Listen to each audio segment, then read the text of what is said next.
the success of this conference, I am filled with admiration and gratitude for the remarkable contributions of each and every one of you.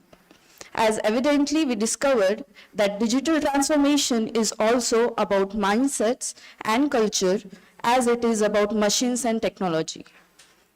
Disruption is either going to happen to you or because of you.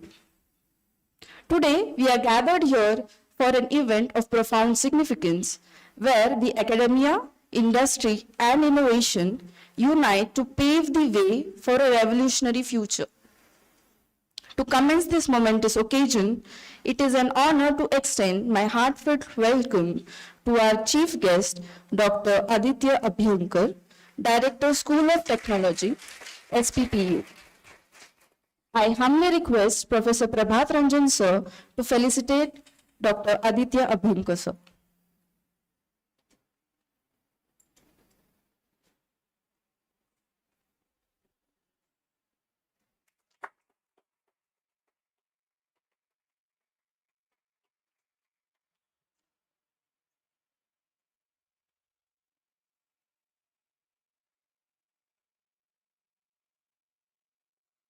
Thank you, sir.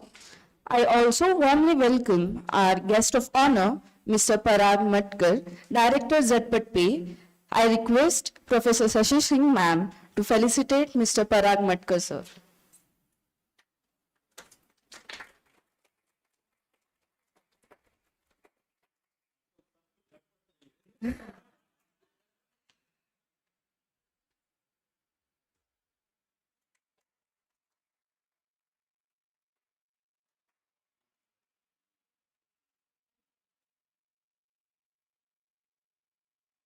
We also have amongst us Dr. Rupali Kudre ma'am as a session chair for today's tracks. I request Professor Madhvi Deshpande ma'am to kindly felicitate Dr. Rupali Kudre ma'am.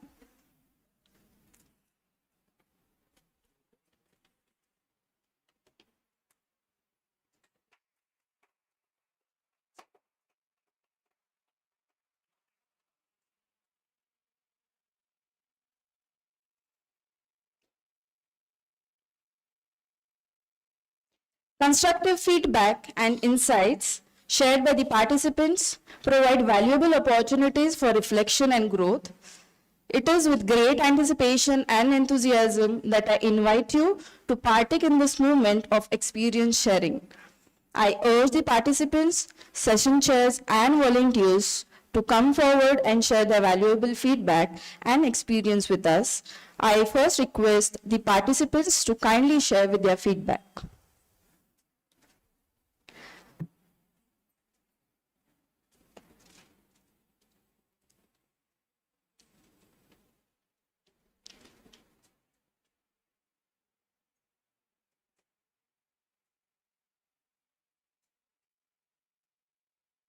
Good morning, everyone. I want to extend my heartfelt thanks for orchestrating such an enlightening and engaging two-day national conference. It was truly an enriching experience to be part of such a dynamic gathering of minds from across the nation. The diverse range of topics covered in the conference provided invaluable insights and perspectives, contributing to a deeper understanding of the current trends and challenges in our own fields. The keynote speeches were particularly inspiring and thought-provoking, offering fresh perspectives and innovative ideas that will undoubtedly shape the future of our industry. I also want to commend the impeccable organization and seamless execution of the event.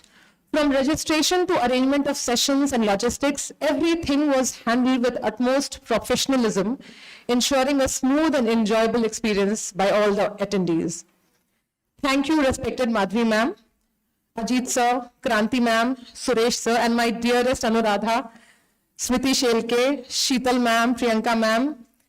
I specifically thank you for promoting sustainable development by giving us jute bags and jute folders. Thank you so much. We all believe in that, and thank you for promoting that. Moreover, the networking opportunities provided during the breaks and social events were invaluable. I had the pleasure of connecting with peers and experts in my field, exchanging ideas. Overall, I am deeply grateful to the School of Commerce and Management, DYPIU, for the opportunity to participate in this conference and eagerly looking forward to more. Thank you so much.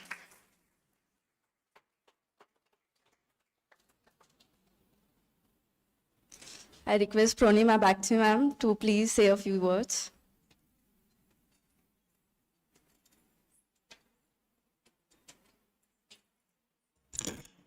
Namaskar to all. A very good morning to all present here. It gives me immense pleasure to share a feedback. Well, honestly speaking, I won't like to call it a feedback, but I would like to say that this is an experience sharing because, as ma'am rightly said, right from meticulous planning to brilliant execution, every minute made us feel at home. And I think that is the most important thing because I am a Punekar, born and brought up in Pune, recently shifted to Odisha. So at the outset, thanks Madhavi ma'am for sharing this brilliant conference with all of us because it really gave us an opportunity to come forward and participate in this multidisciplinary conference. I would really like to highlight on the way this conference has been multidisciplinary. For instance, I come from the field of language and literature, but the kind of learning and insights that I am taking home, especially from my parallel papers presentation session, I now know with whom I can collaborate, especially my co-presenters, where we can come together, think of disruptive technologies, and see what are the exchanges happening in the field of humanities, management, social sciences, and of course, commerce and management. So I think such conferences have to come in picture more because we are in this world of give and take that is possible only because of multidisciplinary and transdisciplinary platforms. So one thing that I really have to mention, had I decided to go hybrid, I would have been somewhere in that black box behind the screen cheering for the presentations.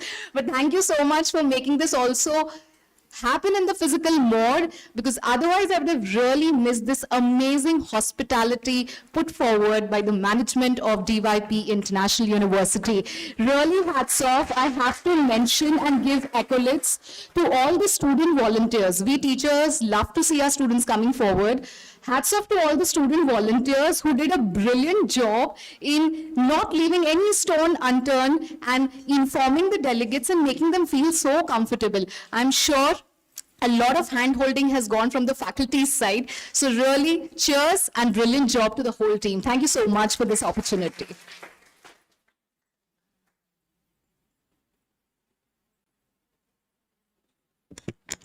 I now request our session chair, Dr. Rupali Kutre ma'am, to share her experience.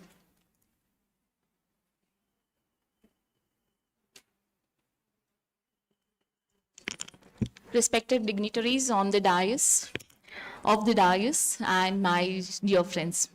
It was indeed a great opportunity to be associated with this university. I thank Madhvi ma'am for inviting me and to get an experience of all the views and the participants' knowledge sharing. I was the session chair for the finance track. And I must say that the students who were presenting the topics, they were brilliant. The topics like cryptocurrencies, the topic fintech, which are latest, and one topic was like transforming of Lakshadweep, which is a recent topic which the students are very much aware and they are taking this topic as a presentation.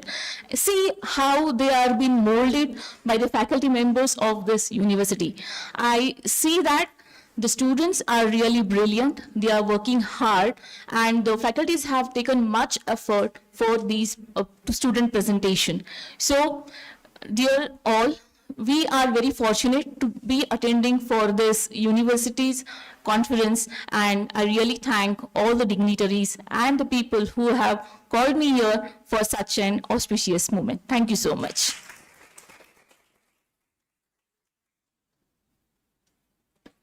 Thank you, ma'am, for your lovely words. I now request some of the student volunteers to come forward and share their experience as well as their overall learnings throughout the conference preparations.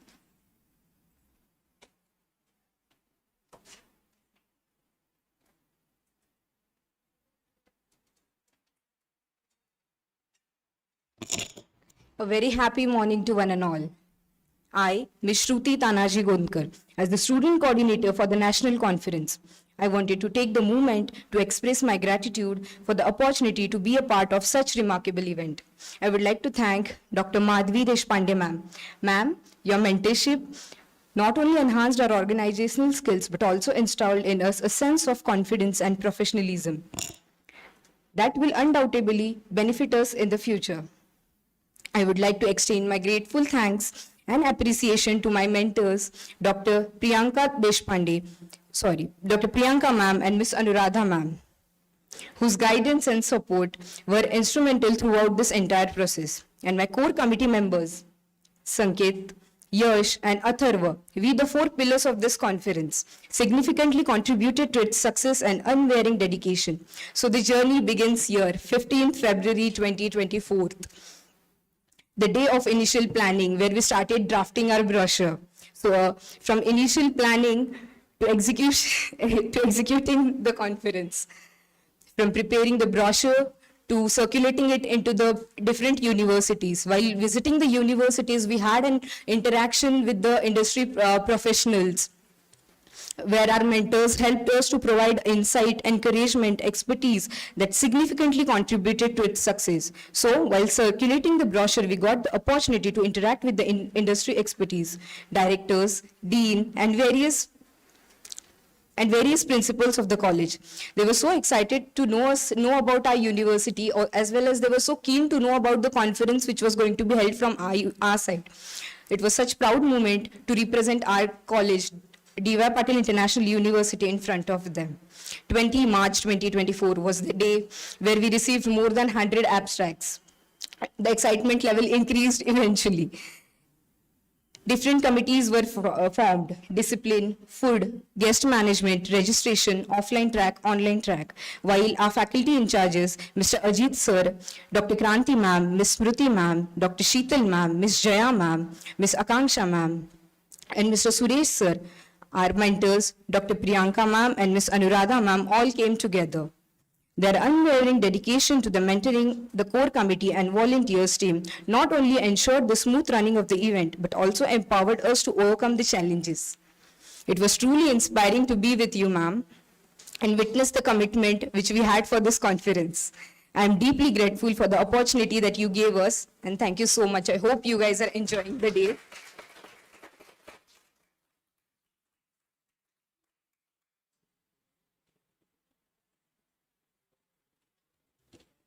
Thank you, Shruti. And thank you for those encouraging words and your precious feedback. They certainly reinforce the value of team efforts, promote mutual learning and growth, and strengthen the bonds amongst the academic community. As we move forward with our program, I warmly invite Dr. Priyanka Dhoot, conference co-convener, to the dais to introduce our esteemed guest of honor, Mr. Parag Matkar sir.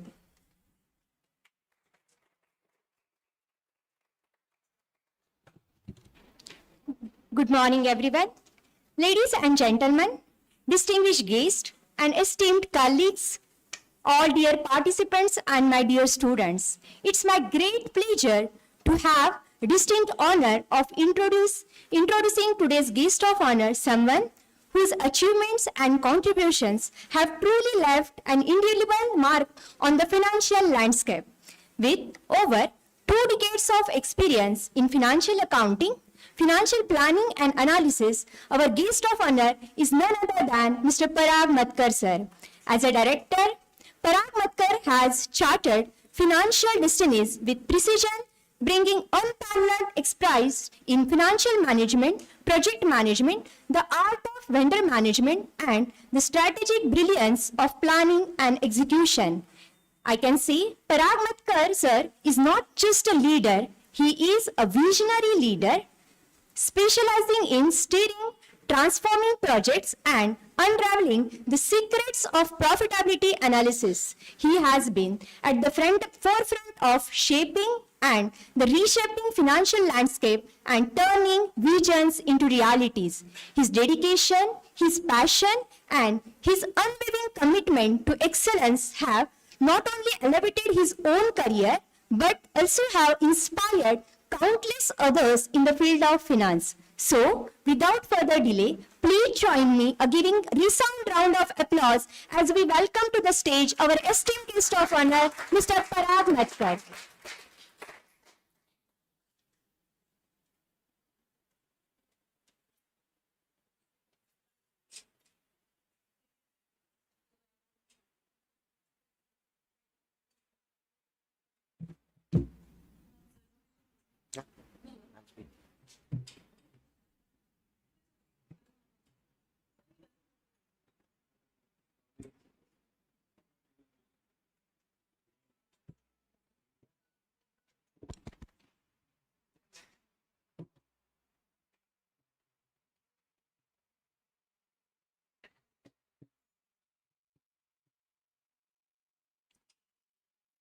Namaste and good afternoon to all.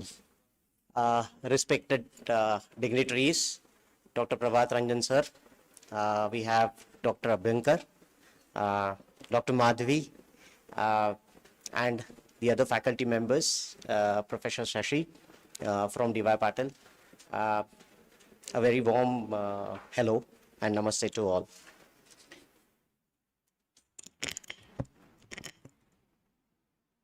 So, need a response. How are you all today?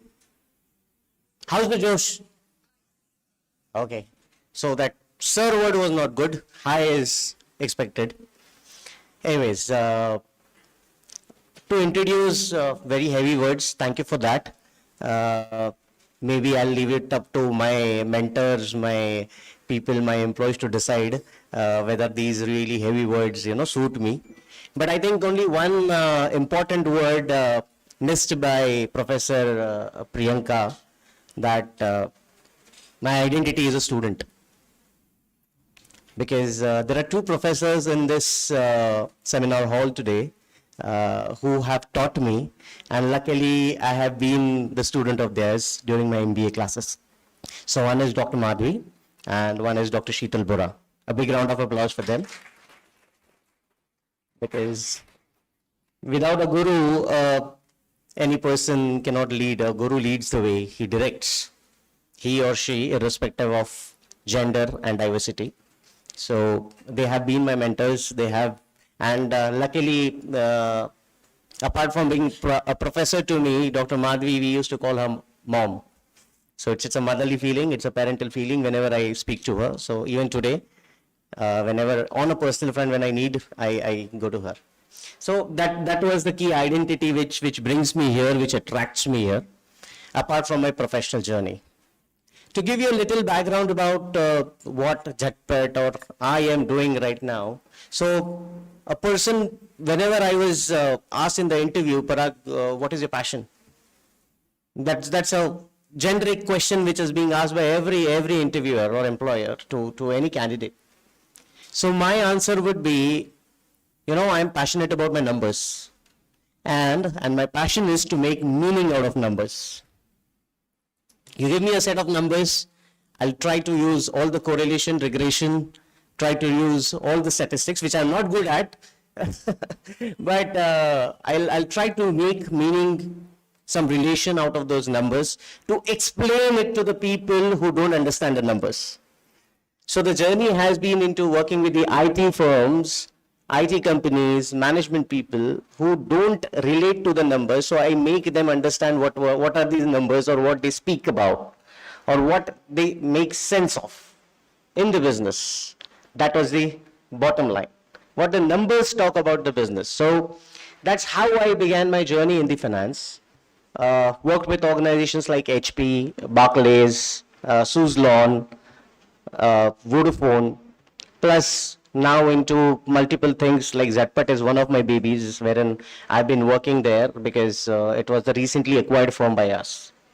To tell you the story about the JETPET, I'll come to that in a while, about my fintech journey. But I would like to tell you of what I have been doing for the last 20 years, which Professor Madhavi wants me to speak about. So the career started like any other normal student, being Punekar. I heard someone saying that I am a Punekar, so I am a Punekar too. and I stay in Pimpri Chinchwad. So again, that's a specialty or a core. So being a Punekar, like a normal student, there was only a difference which I talked about is I never considered my college as a placement cell. That was the only difference which I carried my lifelong in being a student. I never came to college to take a degree or to take a placement job saying that, which college gives you a better placement. So I selected a college. Rather, I was the first batch MBA of that college. It was a new college. So during the student induction program, ice-breaking session, I used to normally say that I don't want any placements from the college. Because that was the time which my parents have, inculcated in me, saying that you need to believe in yourself. If you don't believe in yourself, nobody else will believe in you. So that was the mantra which I always carried, and even today I'm carrying that.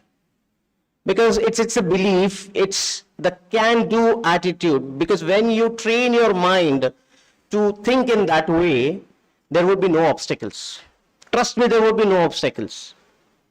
It talks about our beloved Prime Minister, Mr. Modi ji, has already said, right? Atmanirbhar Bharat.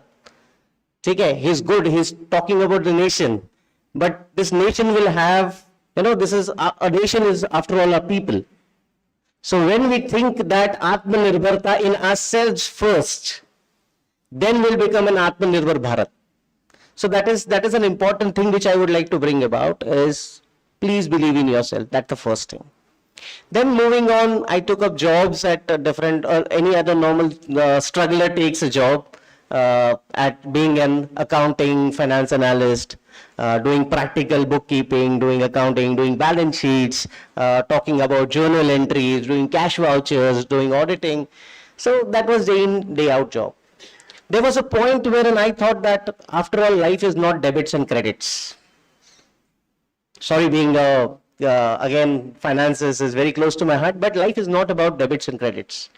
Life is more about numbers. Life is more about how much value do you add to yourselves and to the society.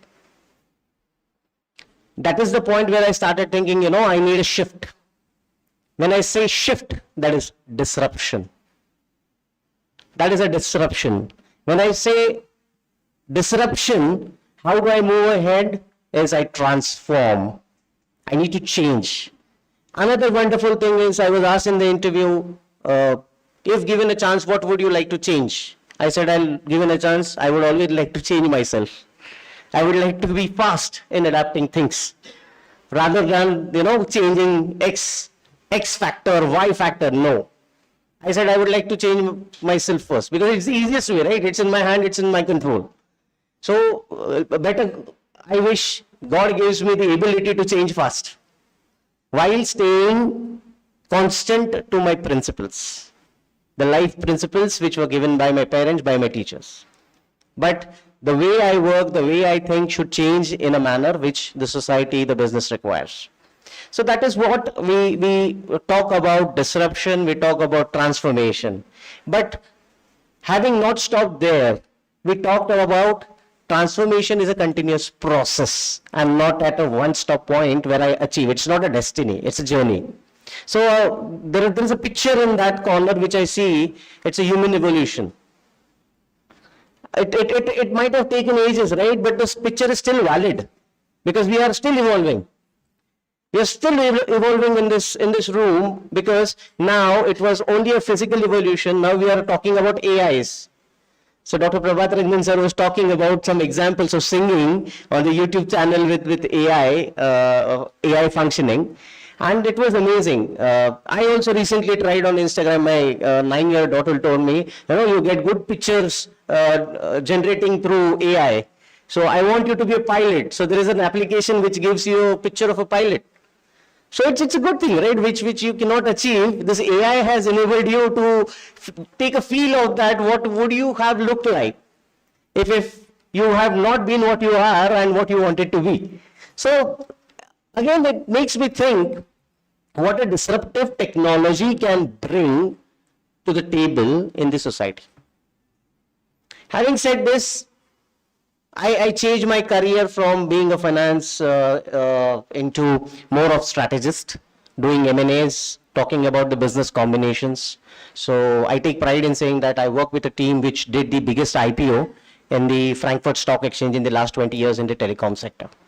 So we did a very wonderful combination in Vodafone days, wherein we first carved out a company, we made up a good company, we listed it on the stock exchange, then we brought some strategic partners and we delisted it, and within a span of 3 years.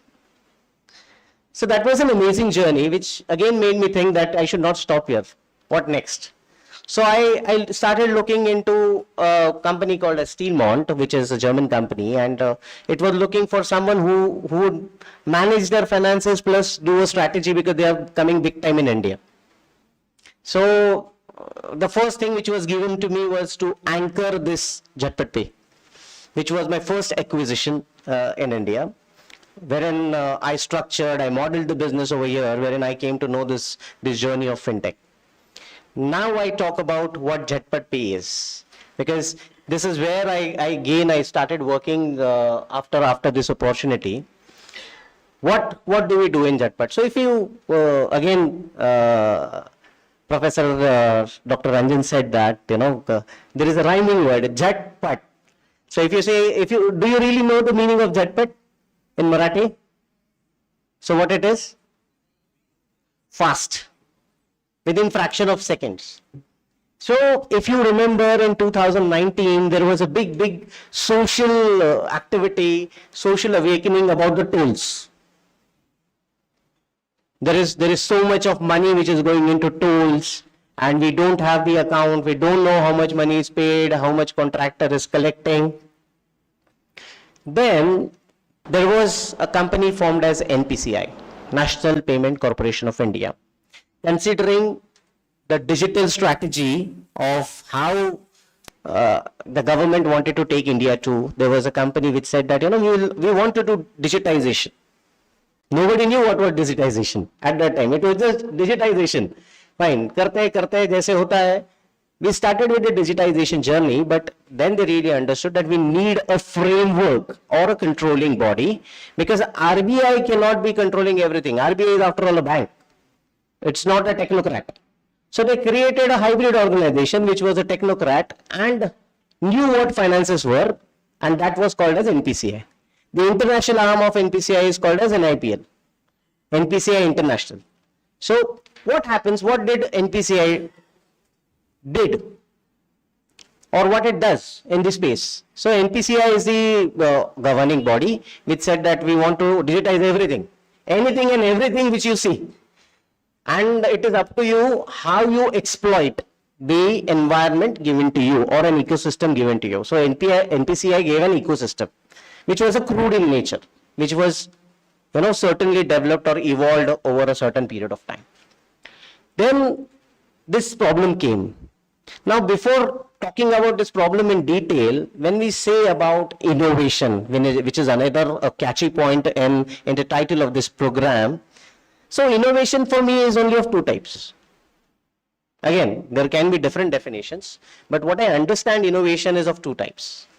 One is a person, you innovate when there is a need.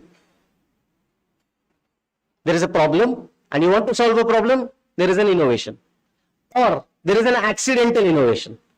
You are creating something else and accidentally you end up creating something else which becomes, disruptive technology.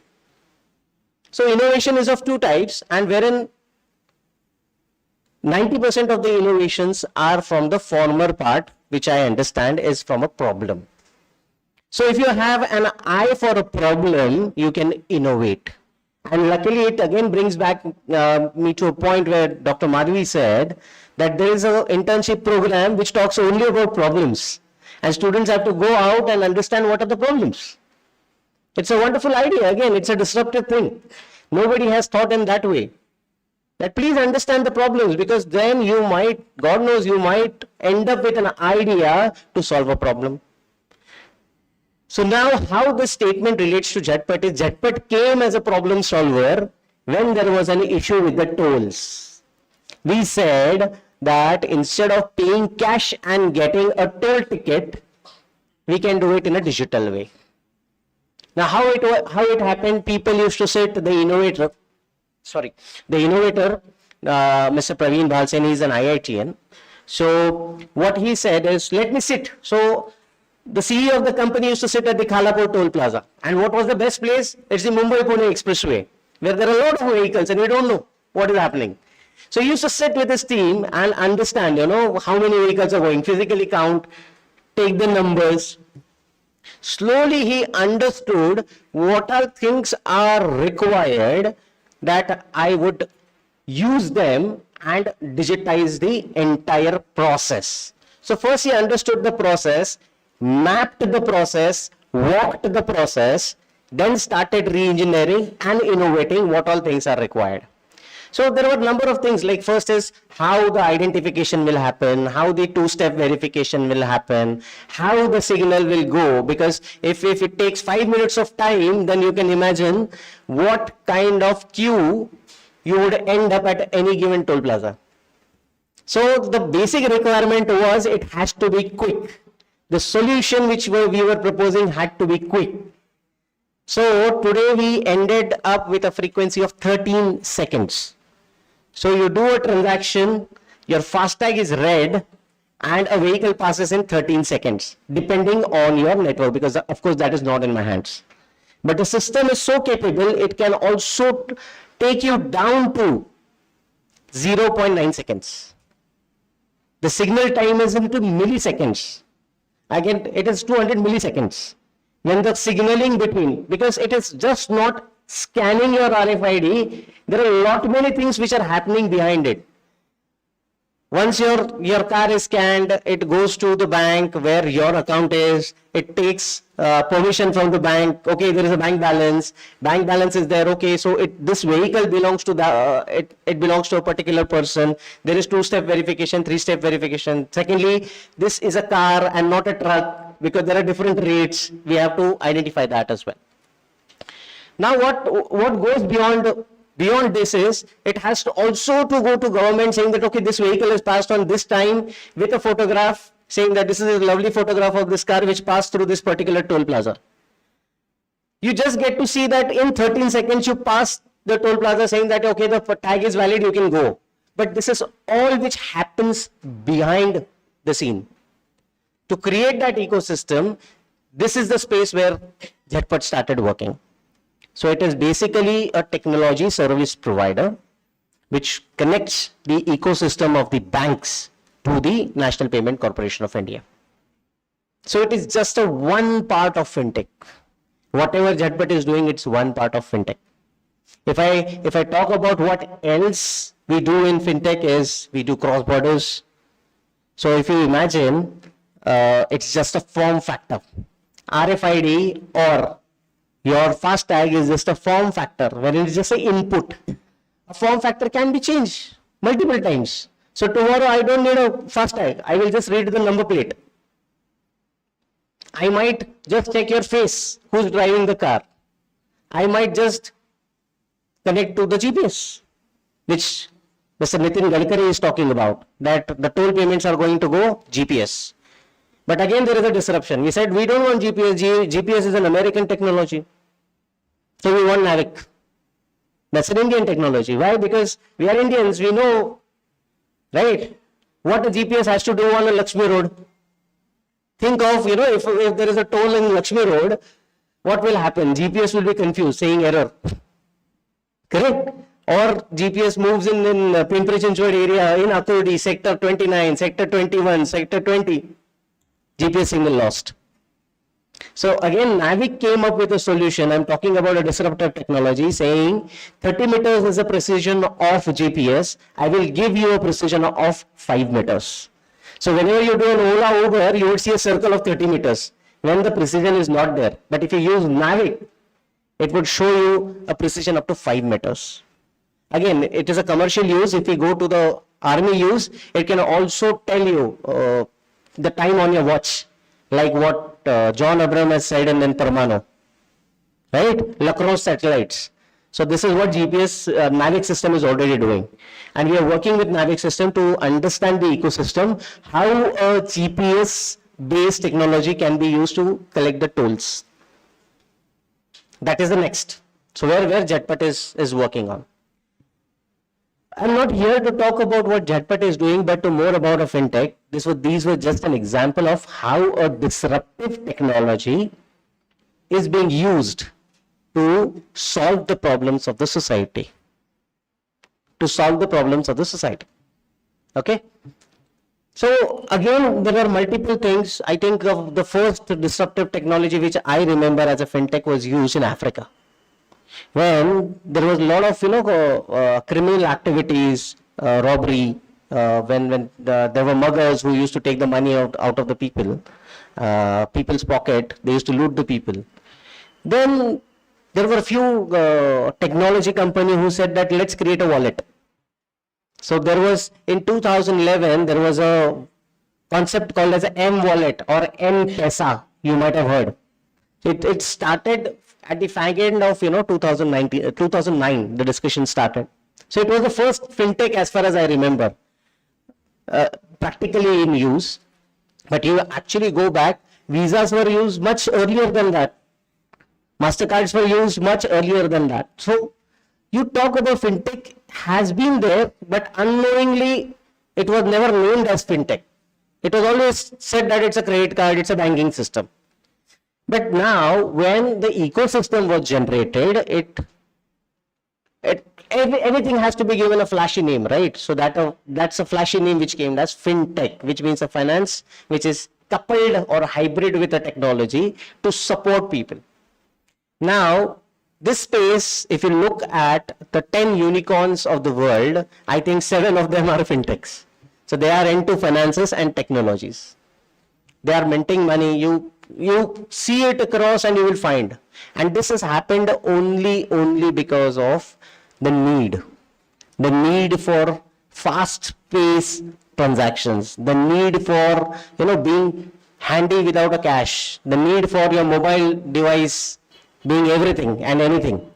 So we are not using technology. I read a quote somewhere, we are not using technology, we are living technology. Today is the era where we live the technology. And to live the technology, again, economics being my favorite subject, resources are limited. And when I talk about resources, it is only calculated or, converted to money. So again, what is there is finance and a technology who supports. So that's why a combination of fintech happened. The word came to, to the birth, and people started talking about fintechs. There's a wonderful book, Fintech for Billions. It's written by Chaudhary and Anas. If you go through the book, it talks about how you exploit the technology. The fintechs for the billions is how you can make a difference to millions of the people in India. And you would relate that after COVID, we started using Paytm. Especially after COVID, we started using Paytm. Especially after COVID, we started using Ola, Uber, and cashless payments. Phone Pay. So you name it. There are many things. Razor Pay, Phone Pay, PayPal. And there's so many names. You just Google it and you will get it. Then there are a number of, participants in this ecosystem which came to the birth, because they saw that there is a business. So if you see today in technology, the analysis would rather say 30%, if in given disruptive technology, 30% of the employment is in the fintech space. If you know the quantum, as per the NPCI records, if you Google it or go to the NPCI website, there was a transaction volume of 1 lakh crores in 2023. Which is expected to go around 2 lakh crores by the end of 24. It is expected to go around 5 lakh crores by 2026. In 2 years. 60% of the share market payments were done through UPI. That's not me, it's a database on the NSE. For the IPO applications. You see, so this is what a technology can do.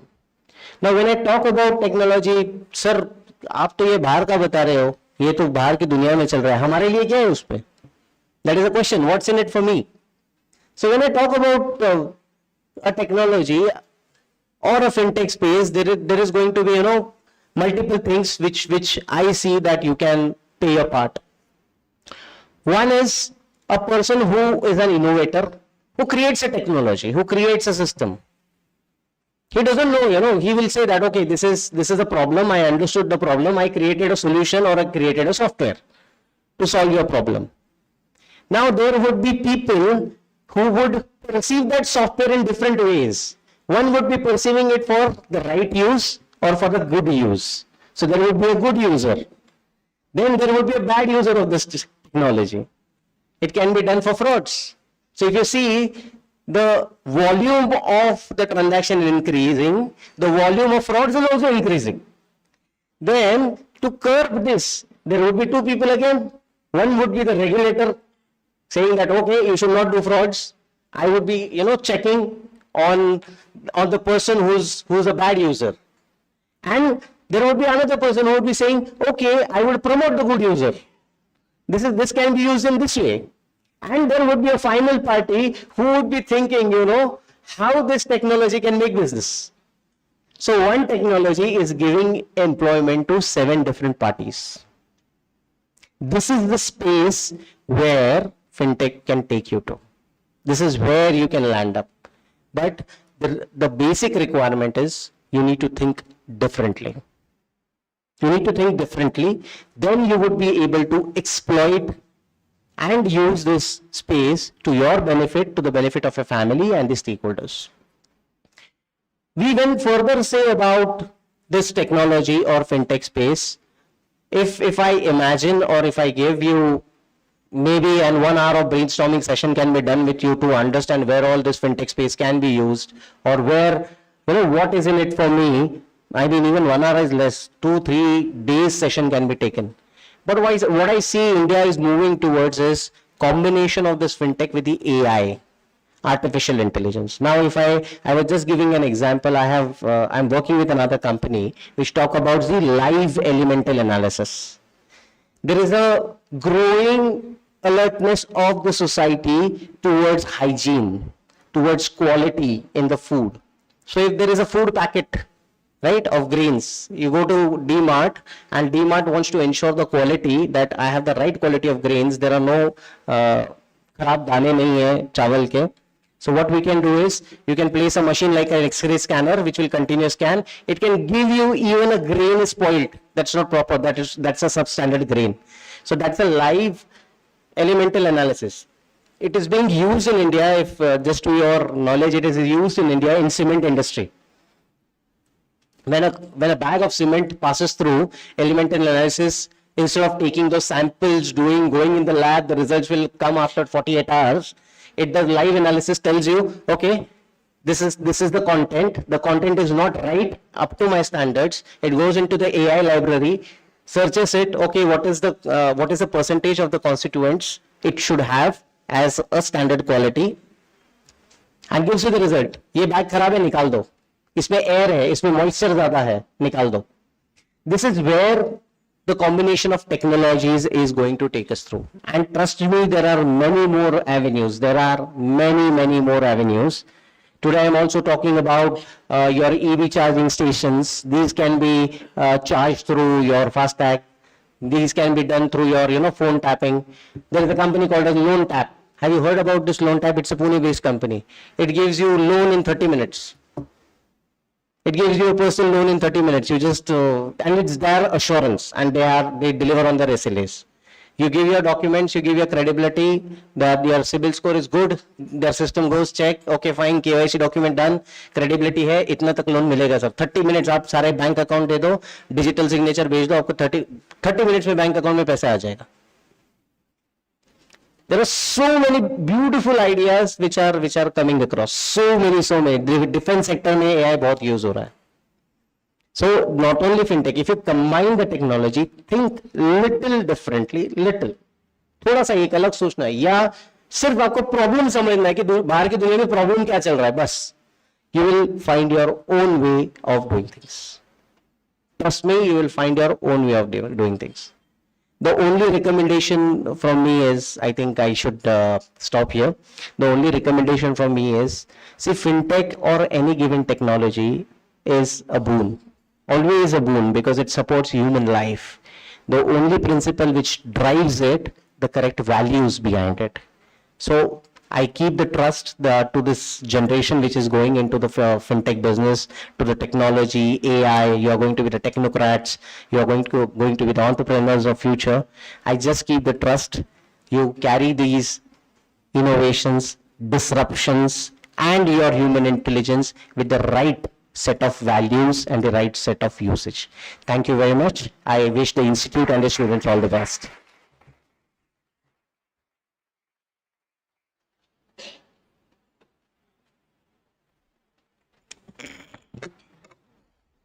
Thank you, sir, for enlightening us with your visionary insights and your perspectives. It is evident that everything in the world will soon be scannable, taggable, and reachable. I hope that your firm climbs the success ladder as but as possible. Thank you, sir. I would now like to call upon Dr. Kranti Shingate ma'am to the dais to kindly introduce our chief guest for today, Dr. Aditya Abhyankar, sir.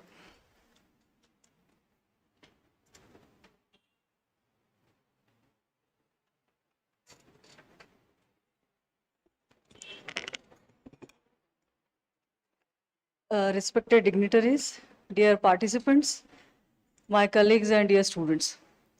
Today we have the privilege of the presence of a true academician with profound experience in research, consultancy, startups, academics, as well as felicitated with various national and state level awards.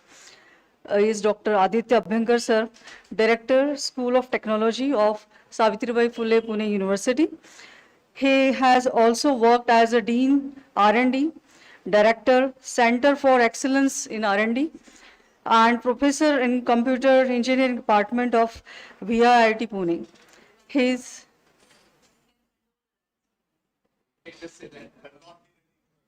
Oh, yeah. Okay, you are welcome to address to audience, sir. Yeah, thank you, sir.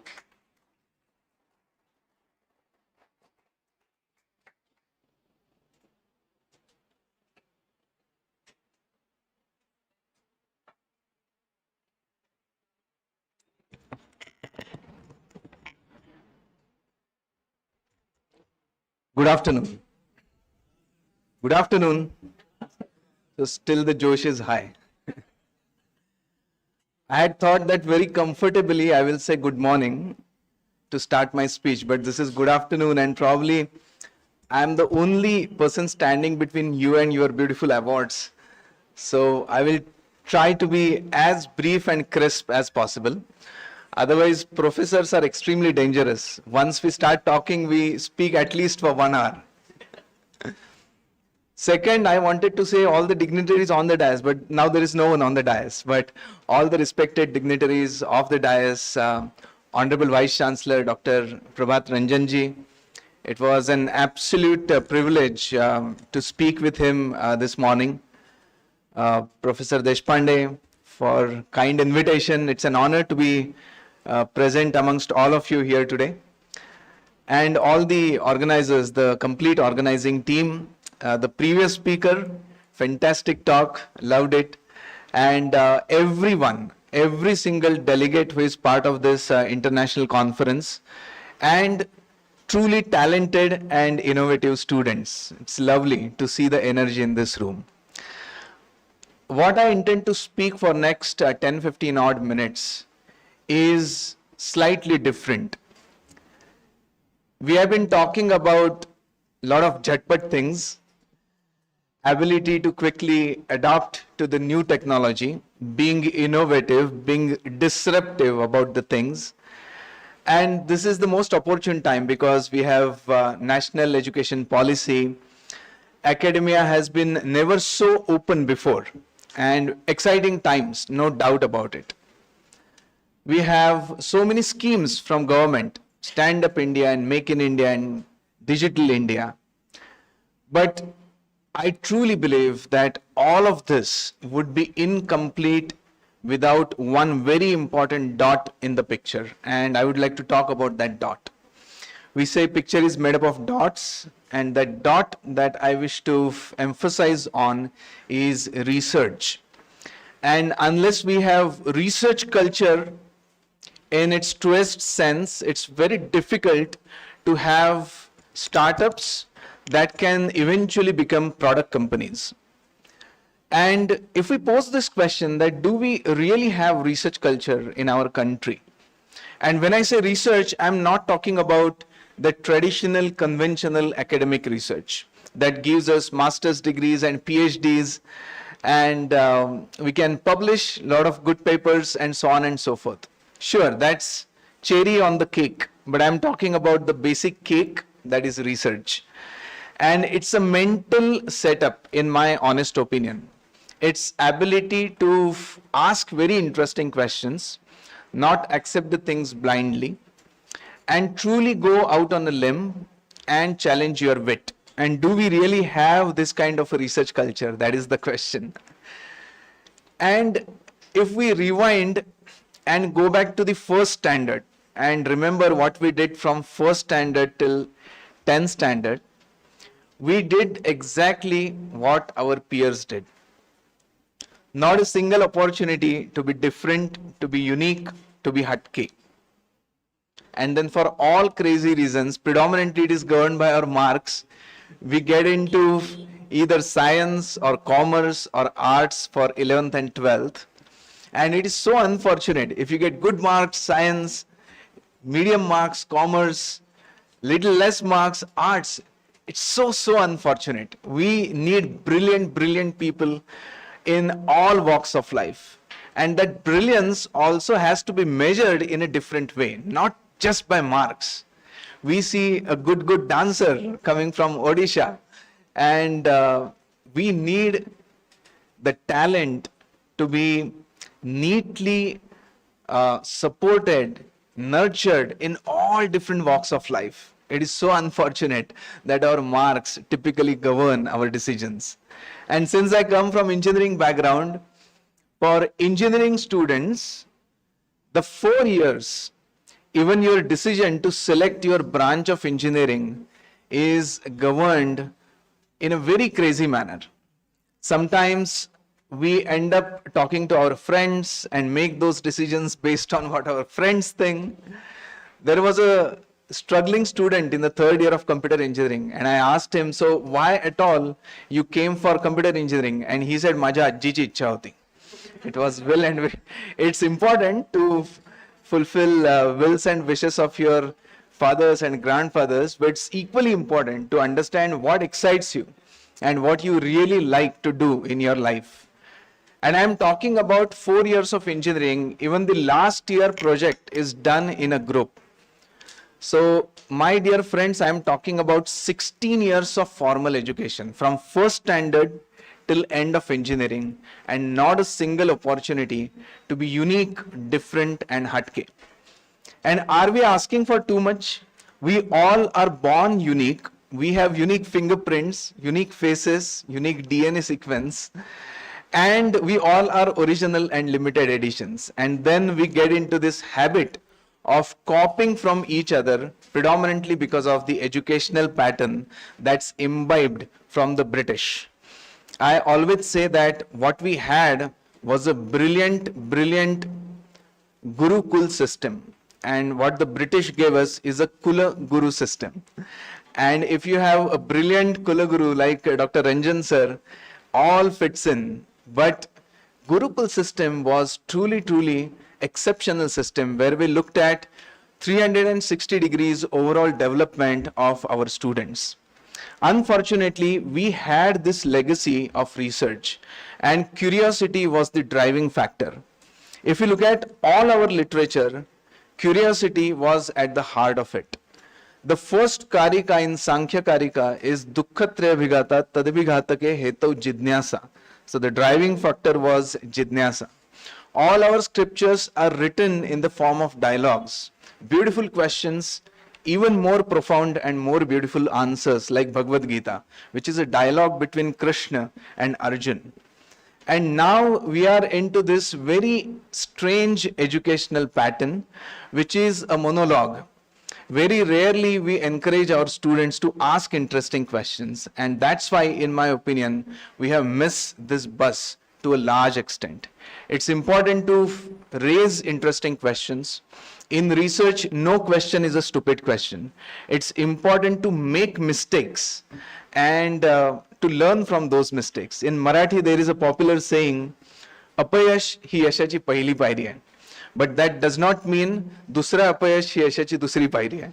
It's important to learn from mistakes, provide that feedback and improvise upon it. And to convince you that do we really have research culture? Have we lost this art of asking interesting questions? I will share with you few teasers. And these are not even concrete examples, just teasers.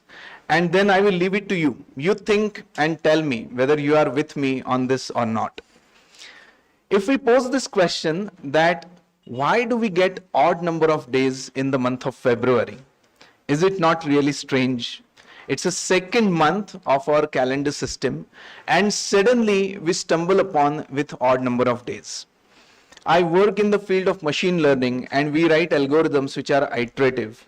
And we say iteration after iteration, the algorithm marches on towards optimum solution. So there is this popular saying in English, march on towards something.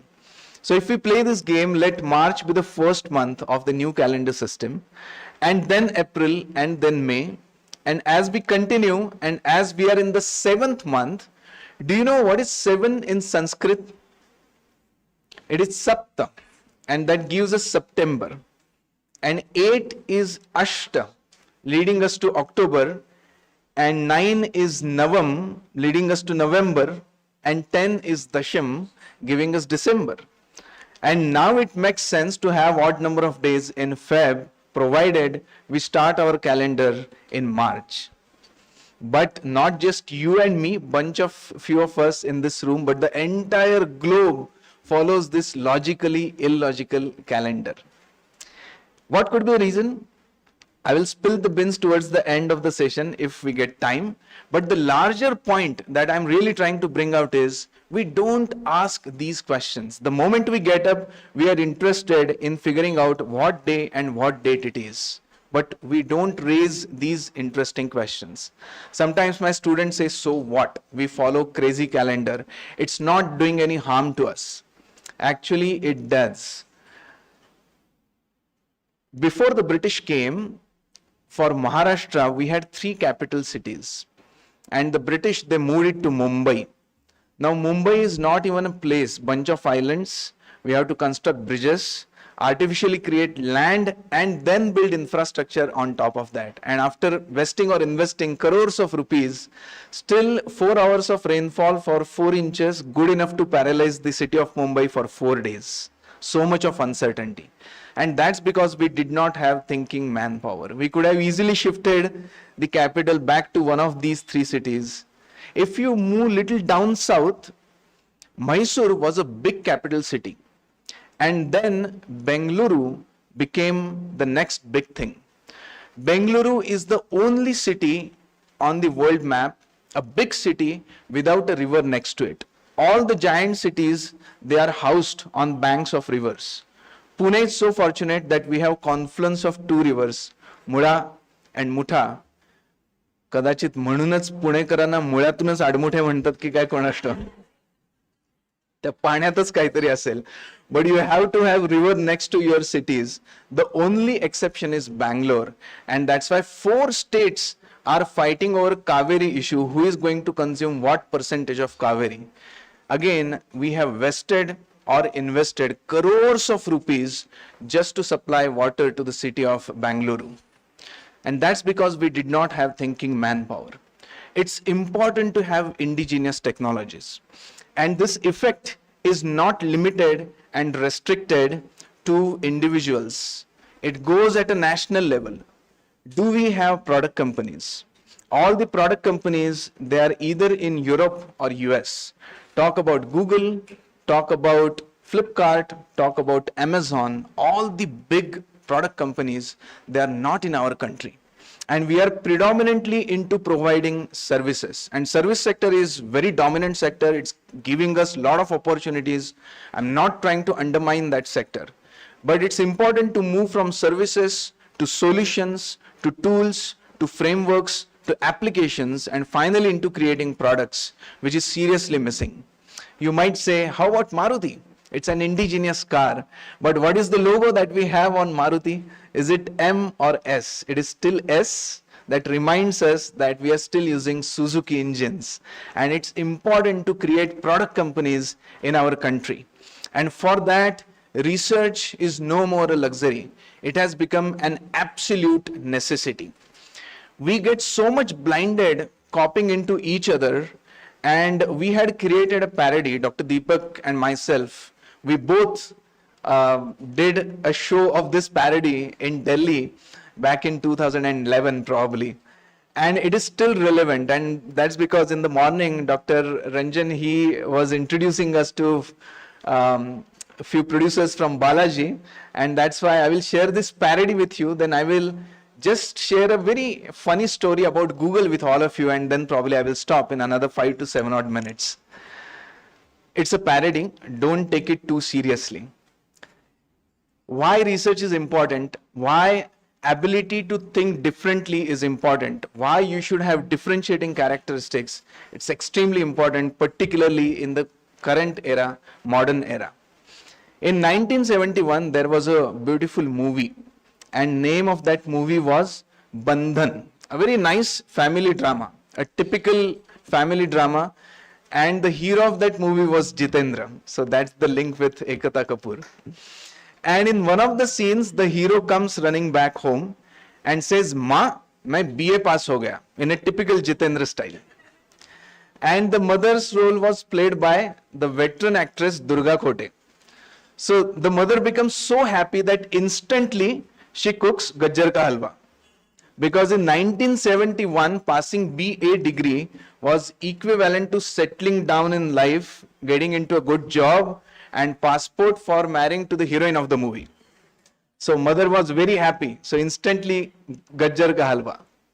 Now they have ran out of good ideas. So if they make a remake of this movie in 2024, and if Ekta Kapoor produces that movie, the name of the movie will be Kandan, because it has to start with K. And being a good sister, if she offers the lead role to Tushar Kapoor, and we can pray to the Almighty that the poor chap will get at least few decent dialogues. In most of the movies, he is either deaf or dumb or specially abled. And who will play mother's role? Unfortunately, we lost a great actress, Reema Lagoo. But nowadays, Madhuri Dixit has also started portraying mother's roles. So let's say Madhuri Dixit is the mother. Madhuri Dixit mother and Tushar Kapoor son. But they show all illogical things in movies. So let's say Tushar Kapoor is the son. And he goes running back home and says, "I am B.Tech from one of the great programs that sir was talking about in the morning from DYPIU International University." We are talking about smart cities and smartphones. So super intelligent mothers. No gajjar ka halwa. The first question will be, campus hua kya? And if the hero of the movie says, "Ha ma ho gaya," still no gajjar ka halwa. The next question will be, package kitna hai? The finance talks. And if the hero says, "Fortunately, acha package mila hai, this is the package," still no gajjar ka halwa. The next question will be, what are your plans for higher education? GATE, MAT, PAT, ZAT, PAT, whatever. And the list goes on and on and on. And that's because just imagine how many institutions do we have in our country? Just in Pune, we have more than 125 engineering colleges. For Pune University, there are close to 1,000 various institutions which are affiliated. And every year, 700,000, 7 lakh students, they graduate just from SPPU. Imagine how many universities, how many institutions do we have in our country? How many lakhs of graduates are we producing? And there is a rat race out there in the professional world. And you will get noticed only by one thing, and that is your ability to carve out your own path, being different than the pack. If you are original, if your thinking is different, if your perspectives are your own, only then you will get noticed. If you are reading something on Google and reproducing that, you will definitely not get noticed.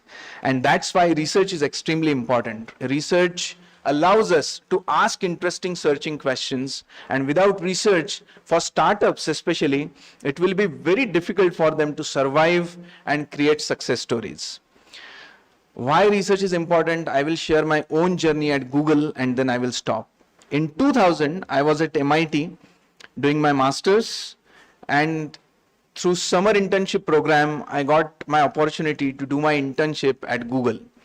I went to Seattle because they had a big setup in Seattle back in those days.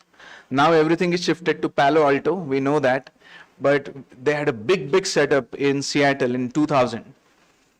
And I went there and I simply couldn't understand what was Google's model. What I saw was sprawling campus, some 70 odd buildings. Every building was 7-8 florid. There were human beings like you and me in just one building. In the rest of the buildings, they had state-of-the-art servers and they were crunching the data in and out from across the globe. And what was the product that came out of that company? Google.com, a harmless platonic search engine. Trillions of dollars invested. And what was the product? A harmless information retrieval engine. Have you ever experienced this, that if you want to use Google, you have to pay 1 rupee or 1 euro or $1? Never. So apparently it was free. Google was not a news dissemination portal like Rediff or Hotmail or Yahoo. They also introduced Gmails later on. So back in those days, 99, 98, Google was a pure search engine. No irritating pop-up advertisements, nothing. And it was apparently free.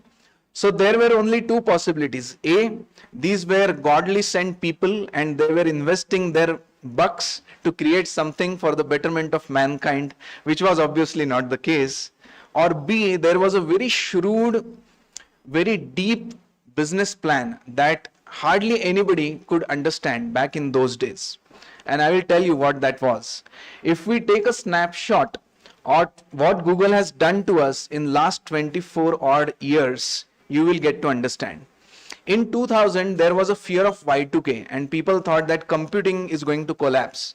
And Google announced that we are hosting services on grid computers. That's why overnight they became popular.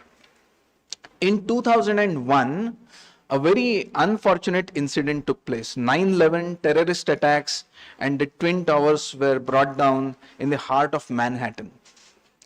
By the way, this was the same day, 9/11 in 1893, when Swami Vivekananda uttered his golden words in All Religion Assembly in Chicago, when he said, "Sisters and brothers of America, creating a golden bridge between Eastern world and Western world." Unfortunately, the same day, Twin Towers were brought down and people were searching about it voraciously on Google and they did not find anything. That's because Google was not live in 2001. So immediately in 2002, they introduced Google Live. So if there is a cricket match going on, you can follow the live score. In 2005, they introduced comprehensive search. So if you type in Aditya Abhyankar, you will get to know everything about me. My images, my videos, my publications, my patents, everything. In 2008, they leveraged upon already existing concept of IoT, Internet of Things, and they were able to do the authentication of all the sensors across the globe. In 2011, they announced that we are moving towards semi-smart gridding. In 2013, they announced that we are now into intellectual frameworks, AI. And finally, in 2016-17, they finally said that we are in an era of big data analytics. Data which is truly big in terms of volume, variety, velocity. So Google literally knows everything about every one of us. Google has our Kundali. And if you are doing casual surfing, and if you click on a link, it ends up giving Google huge amount of revenue, and the system is called SEO, search engine optimization. There is a poster right here that talks about Google and SEO, so if you are interested, you can go through that. But Google earns huge amount of money, and what Google has done to us is Google literally knows everything about every one of us. Where do you stay? Where do you work? What route you take every single day. We all use Google Maps. Google knows about your digital footprints, where you have your bank accounts, what movies you prefer to go to, what you buy on Amazon and Flipkart, what are your preferences for destination, traveling with your family, business destination. Google knows everything about you. And as a result of that, gone are the days when students, they used to ask questions to their teachers, and kids, children, they used to ask questions to their parents, and colleagues, they used to ask questions to their peers. Now for everyone, our best friend is Google. So much so that it has become a verb in English. We say Google it. So in earlier days, if I start a new fabrication shop in Akurdi, we used to do Satyanarayan Puja. 50% of that was the puja aspect of it. The 50% was you call your friends and family members, and by word of mouth, many people will get to know about your facility. We are in an era of e-Satyanarayan. Forget about your friends and family members. Google should know, because when someone searches the best fabrication facility in Akurdi, my facility should get popped up, and that's why for everyone, Google has become their best friend. Why this was possible? Because even today, 80% of the manpower in Google is pure into research and development. 80% of their manpower.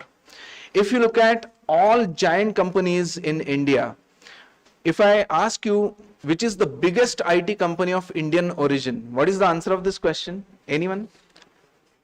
Infosys is second largest, Wipro is, TCS is the largest. And what TCS is not tea, coffee, snacks. It stands for Tata Consultancy Services. So we are very openly saying that predominantly we are into providing services. And unless we really build product companies in our country like Google, unless we really understand the importance of failures, celebrating those failures, providing the feedback into the system, students should really do a lot of experiments. We don't get to do that in our curriculum. It is so unfortunate. And it starts right from the school days. For example, force of gravity. We by heart everything. There was some scientist and he invented something, and this is the value. We can do simple experiments. Hold a ball. To hold it, you have to apply equal and opposite force to cancel the force of gravity. Release it, catch it. Find out the distance, find out the time. dx by dt gives you velocity, d square x by dt square gives you the acceleration, and by brute force, you can at least find out the approximate value of the force of gravity. We don't get to do such kind of lovely experiments in school days, and the habit unfortunately continues. It's important to do experiments, it's important to make mistakes. Same is the case in financial domain as well. It's important to commit mistakes, learn from those mistakes, celebrate those mistakes, and only then we'll be able to create great startup ecosystem. I honestly believe that majority of the invention and discoveries are apparent accidents, and the accidents are bound to happen, but one has to walk the path first, and for walking the path one has to see the path. Such kind of platforms, such kind of international conferences and symposia, they give us this opportunity, like-minded researchers, professors, students, to break the walls, break the barriers, come together, ask interesting questions, do the brainstorming. And that's why I would like to thank the organizers, the dynamic leadership of Honorable Vice Chancellor for creating such a wonderful platform. Such kind of formally informal platforms are extremely important, and I truly wish that every one of us will start seeing our path. Once we see our path, we'll start walking it, and then many sweet financial, scientific, technological, constructive accidents will start to happen, and very soon we will have product companies and research culture in its truest possible form in our country. In commodity market, we trade different commodities with the likes of gold and silver. But there are some commodities which are absolutely priceless with the likes of time, focus and attention. And you gave me all of your time, focus and attention for last 15 odd minutes. So thank you so very much for your patient hearing. And since I have been promoting the inquisitiveness and curiosity, if there are any questions, I'll be more than happy to answer those questions. Thank you so very much for your patience.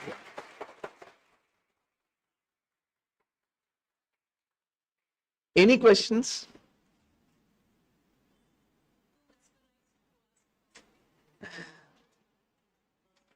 Yes, sure.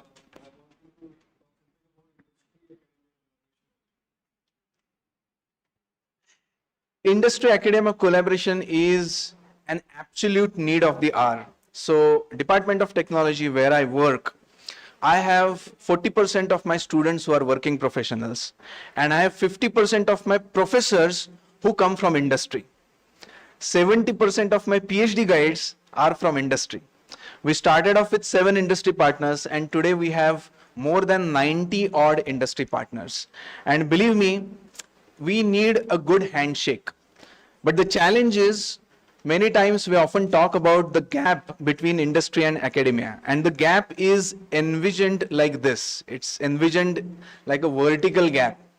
Now, vertical gap is governed by force of gravity, and somebody is at the top and somebody is at the bottom. And then the blame game starts.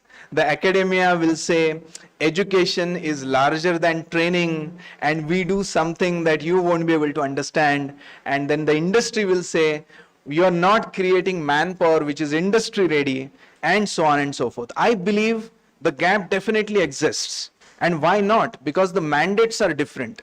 Educational institutes, they work with different mandate, and the professional bodies, they work with different mandate. But that gap is horizontal. It is governed equally by the force of gravity, and it's important to understand that we could be complementary to each other. What education lacks can be brought in by industry partners. What industry lacks can be filled in with academia, and then it's a beautiful, beautiful story. One interesting model that we have carved out is, in industry, everything revolves around money. Your billable resource is so much very important, and then if you have a research problem that you intend to solve, you cannot afford to have your billable resource working on research problem. That's where you can bring such problems to academia, and academicians, they are really good at understanding and framing research problems which can be solved. Now, when I say research, I mean applied research. Research that can solve interesting problems, the solutions which are absolutely required right now, not after 50 years, not after 100 years, but right now, today, tomorrow. And if we can work on such kind of problems together without blaming each other, then I think that will help us create that Atmanirbhar Bharat. Thank you. Thank you for asking that question. It's very interesting, important. Thank you. Thanks a lot. Any other question? If there is, I think students, we have bored our students enough. So thank you once again for your patience.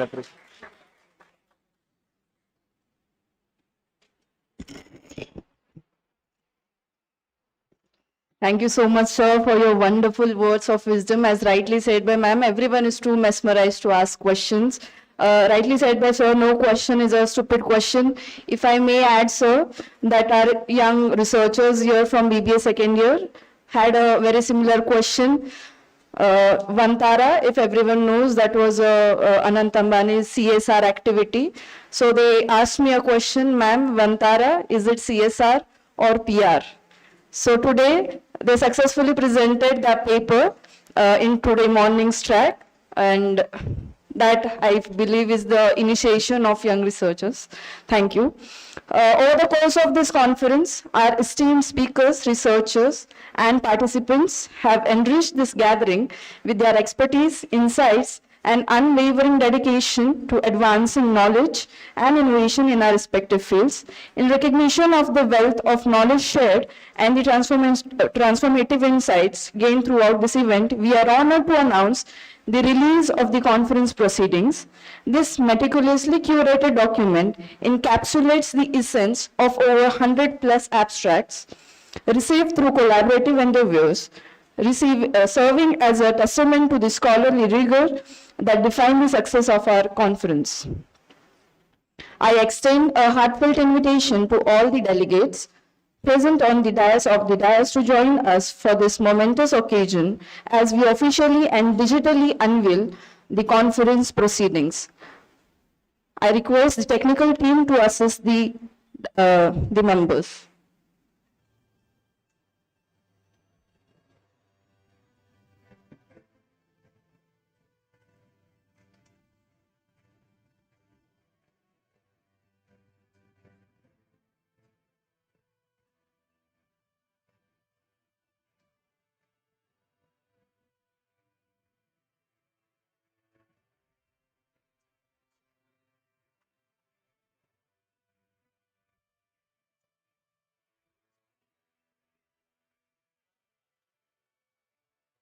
One more. One more.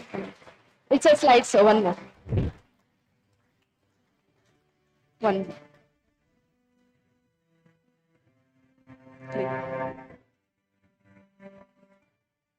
This is the online conference proceeding.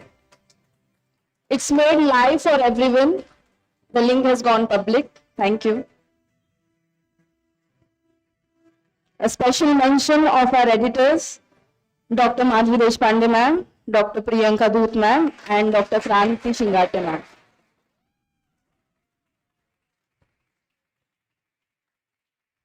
It is now time to recognize and celebrate the excellence as we announce the winners of Techpreneur Expo, a business model competition.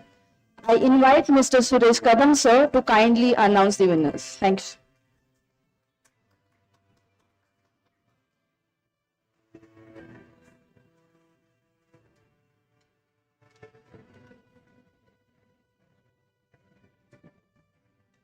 We'll wait for the AV to close.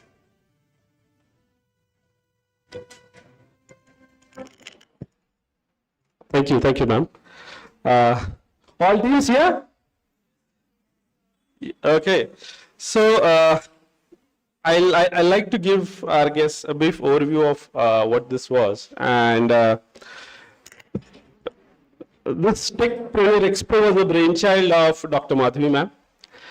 She observed, and this is observation, that student participation in conferences is most times limited, and actually that is also proved wrong. We had a lot of students' papers also, but can we actually bring in that vision of asking good questions and actually developing solutions? So we had planned a Techpreneur Expo as a part of this conference. And we actually had our very own Avenue Club, a very exciting club, who did all the legwork actually to execute it through.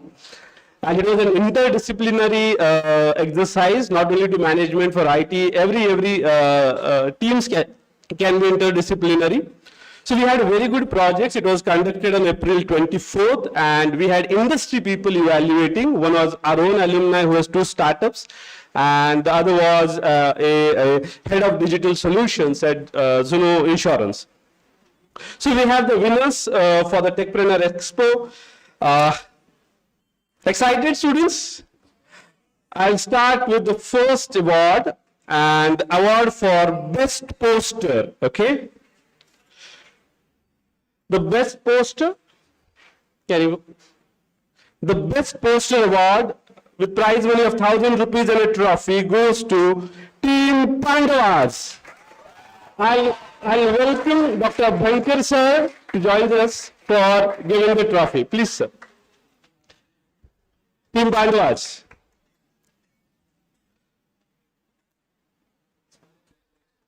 A round of applause for Team Pandavas.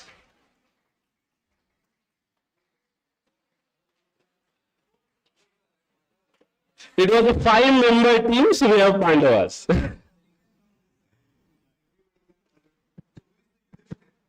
Thank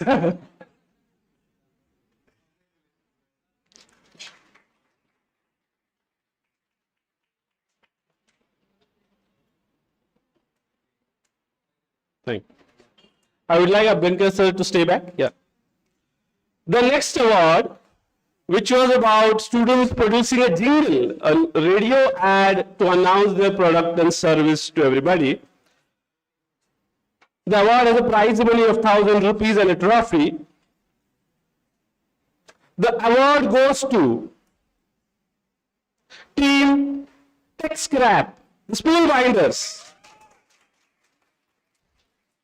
They had the most melodious jingle curated for their product. It was a very core niche product of spool binder. A very good ad. A round of applause for Team Tech Scrap.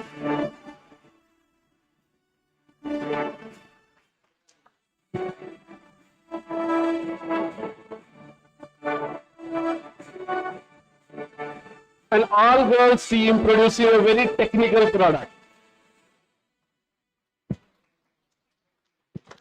The good part of that was the product was fabricated in our 3D manufacturing lab on campus.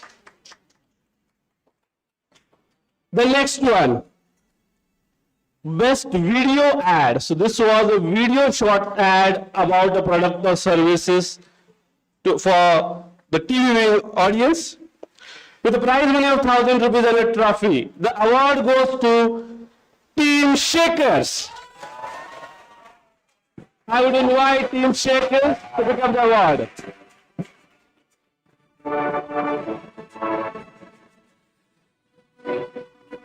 The judges appreciated their own enacting in the ad. It was not more of an AI generated, but actually a short ad which they had prepared for their own product and service. Team Shakers.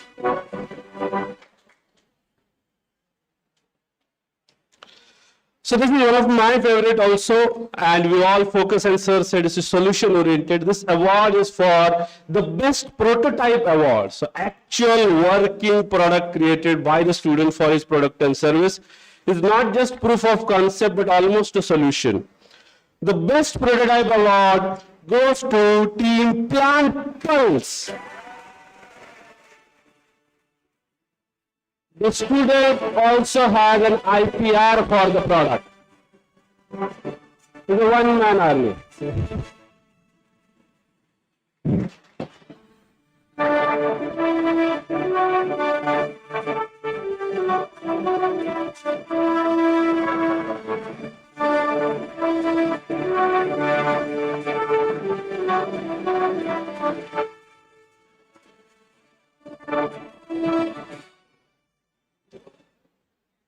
It is a proud moment to me to announce also this product was also produced in a 3D manufacturing lab on campus.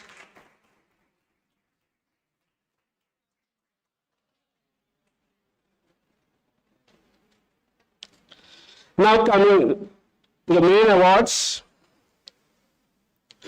The second runner-up award for this competition, any guesses? Any guesses? The second runner-up award goes to Team Tech Scrap with a prize money of 3,000 and a trophy.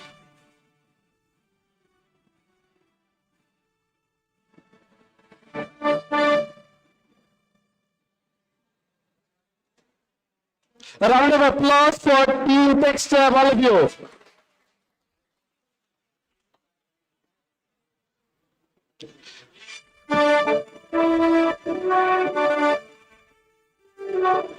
They found a unique problem with our 3D manufacturing lab. They developed their own solutions and produced a spooler for the app. And I believe that we have been using that spooler in our 3D manufacturing lab since then for more than a year.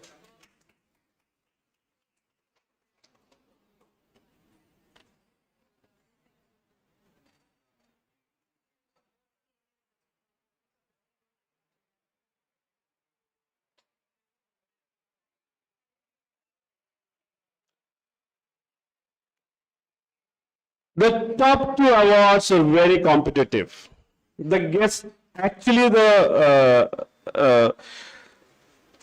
evaluators spent a lot of time discussing who should be awarded on the first two awards. They were neck to neck on various parameters we had.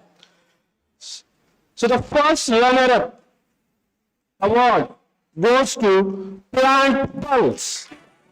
Prize money of 4,000 and a trophy, Plant Pulse.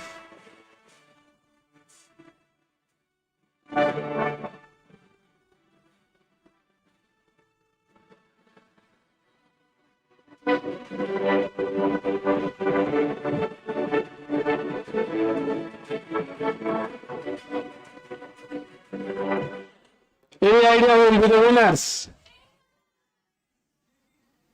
Are you sure? The winner of the Tech Entrepreneur Expo Unleashing the Start Potential goes to Shakers. Prize money of 5,000 and a trophy. I would request all dignitaries to actually award the Shakers team.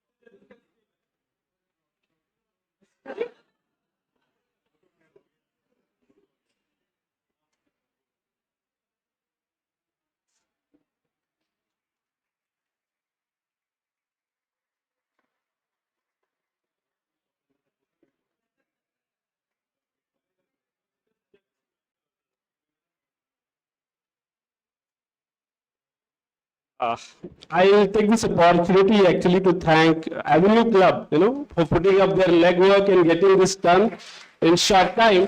I will invite Avenue Club members for a photograph with the dignitaries. All Avenue Club. It is very difficult to get hold of engineers during daytime, It's very difficult.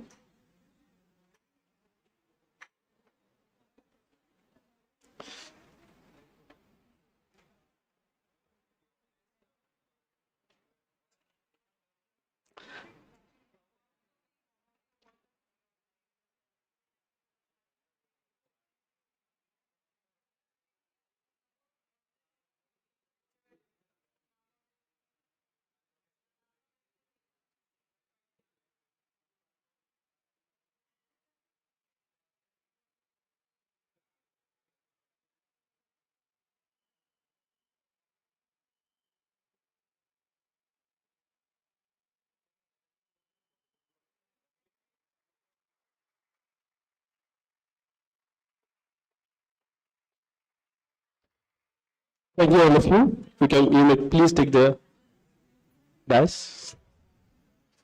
Thank you. That's all from me.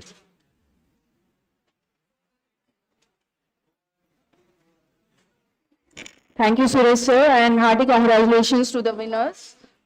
It is with great excitement that we now approach the much anticipated moment of recognizing excellence through Best Paper Awards. I welcome Professor Madhavi ma'am to do the honors.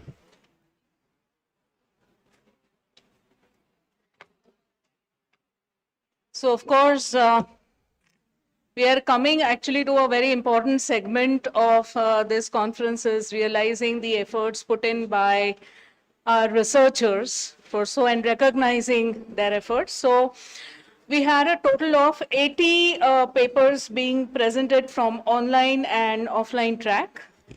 The presentations were evaluated on the basis of the originality and innovation, the concept, the methodology used, the literature review conducted, the quality of presentation, and discussions and conclusions.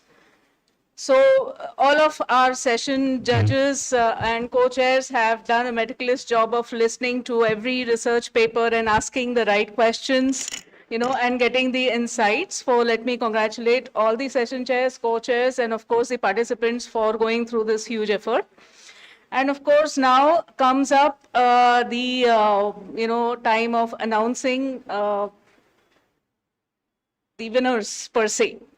So first of all of you who actually thought about this research idea, wrote a paper, put in an effort, put in a research effort, are all winners. Yes? Because this per se was the objective of this conference, but we would want to incentivize also, right? That you have to keep up the work that we have actually started. So we introduced this segment. So I'd like to announce actually the second runners-up prize of rupees 5,000. The name is Mr. Thamuraj Anthuman and Dr. Kajal Maheshwari on their research paper, Digital Marketing in Indian Pharmaceuticals, a Comprehensive Scoping Review. Congratulations. Please come up. I will call upon the delegates, the dignitaries, Professor Ranjan, Professor Abhyankar, and Parag to come up to give away the prize.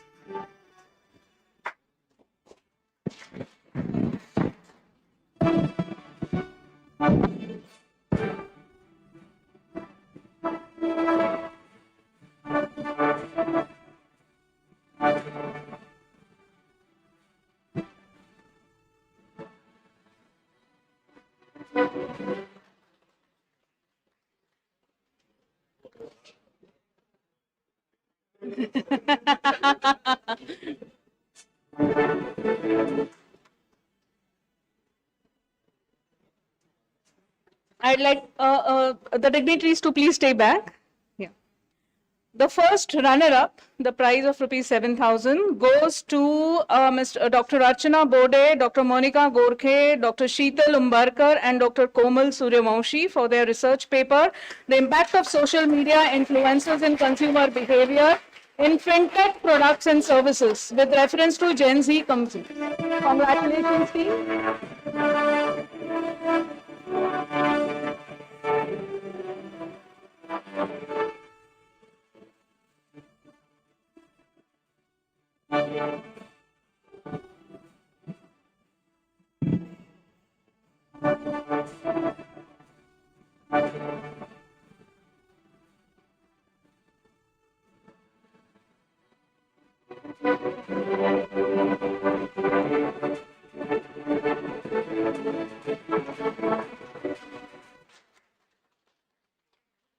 Congratulations. Yes, and now with the bated breath, we have the announcement of the winner with a prize of 10,000 rupees. And oh wow, it seems artificial intelligence has gained prominence over here too. So the first winners are Ms. Neetu Chauhan, Dr. Sheetal Umbarkar, Dr. Archana Borde, and Ms. Smita Pachare for their paper AI in demand forecasting for enhanced inventory management and supply chain.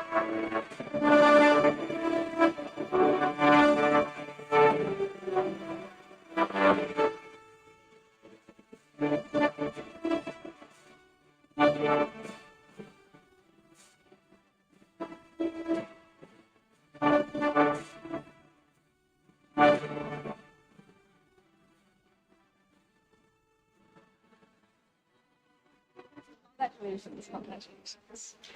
So, you're most welcome.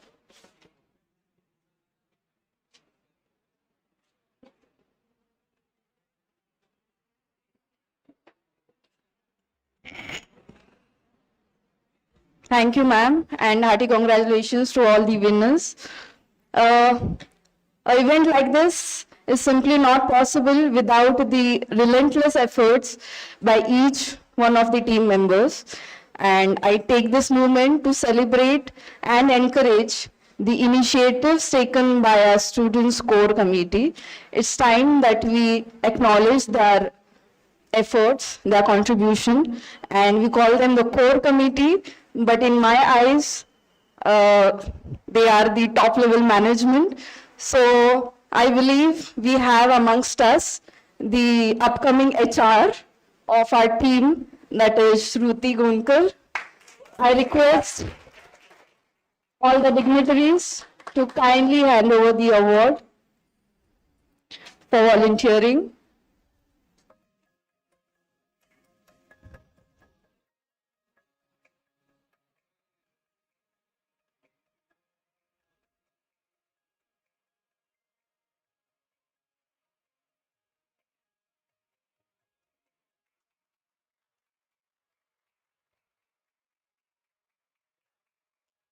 We have next, I think the team needs a COO, that is Chief Operating Officer, and I believe that is Athar Fire.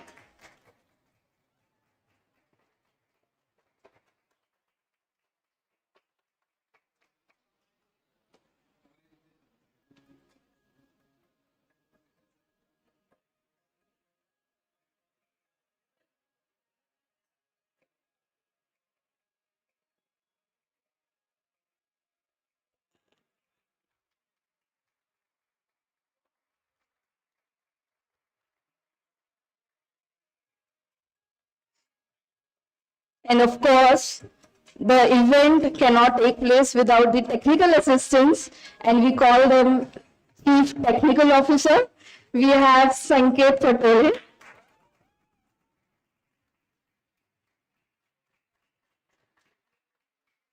Running on only 3 hours of sleep today.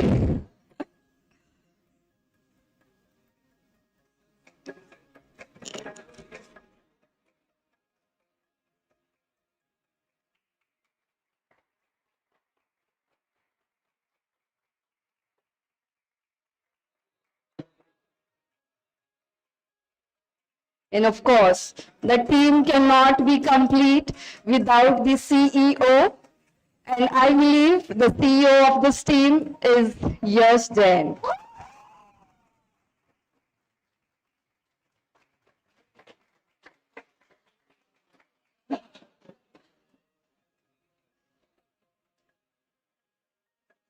एक साथ आना है photo निकालना।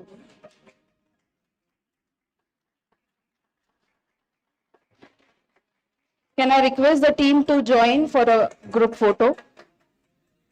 Yash.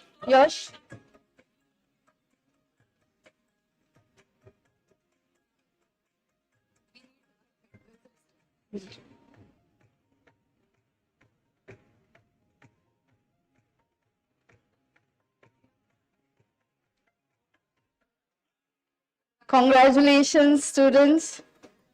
And they are representing numerous others volunteers without whose support this event could not have been possible.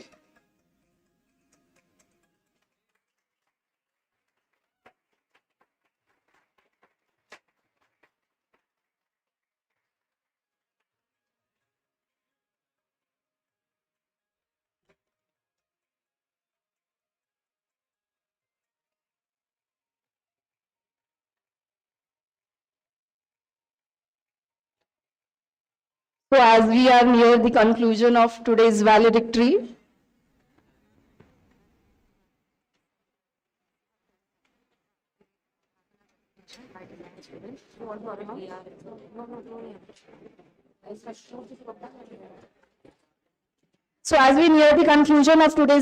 program, it is imperative to reflect on the journey we have undertaken together while organizing this 2 days national conference.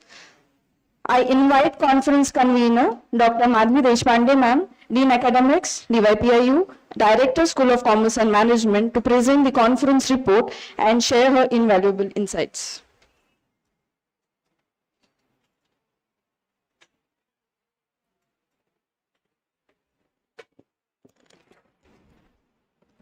So actually, I had written 4 pages long conference report, but I'm not actually in a mood of, talking all of that. In fact, my mind is very overwhelmed right now because when we started off with visualizing what this journey could be and what kind of a conference we should have and what it should do for the organizers as well as to the participants, Today, if I'm standing in front of you, I'm overwhelmed because we were able to, take all of those parameters, right? So we conceptualize this idea of conference by referring to 2 alignments that we have: is what is the motto of our university, what is the vision of our university, and the leadership of the university. And of course, the school, commerce and management, the sector or the domain of learning that it presents was business. Interestingly, when we went through this last day, yesterday and today mornings, we understood that it is not really, appropriate to segregate any kind of research to a domain. A research is a research, and you would evidently find out that it has touch points on every other domain. Because when you actually talk about business, it's a part of our life. So, you've got a technocrat, you've got a government official, you've got academics or anything. That's a part of our life. And that is exactly where, our understanding is going across. So I have really come to an understanding that, in coming future, maybe I'm making a very strong statement right now, but we may not have, degree domains as BTech, CSE or MBAs or, journalisms, but we probably would have generic degrees which capsulate, the capabilities of what that program really has to offer. And the freedom lies with the takers, with the choosers of this degree. They're able to choose the, bucket of the courses that they'll take for the skills that they want to develop on the basis of the passion that they have. When you talk really about the passion, a very important thing is you need to be really aware of what your passions are. And platforms like this would prove, for you to understand, okay, let me think, I've heard so much in one day. Let me go back and find out what do I really want to do. And all our programs possibly would have that kind of an input that comes in and makes the, chooser choose on first think fundamentally on what am I here for and where I want to be and why I want to be there and what do I need to do in getting there. And sometimes I really wonder, looking at the students, whether they have this idea. And for a very long time, academics thought that it was in their hands to give this vision to them. It is not. It is not. A vision cannot be given. A vision has to be visualized. And who visualizes? It's individual.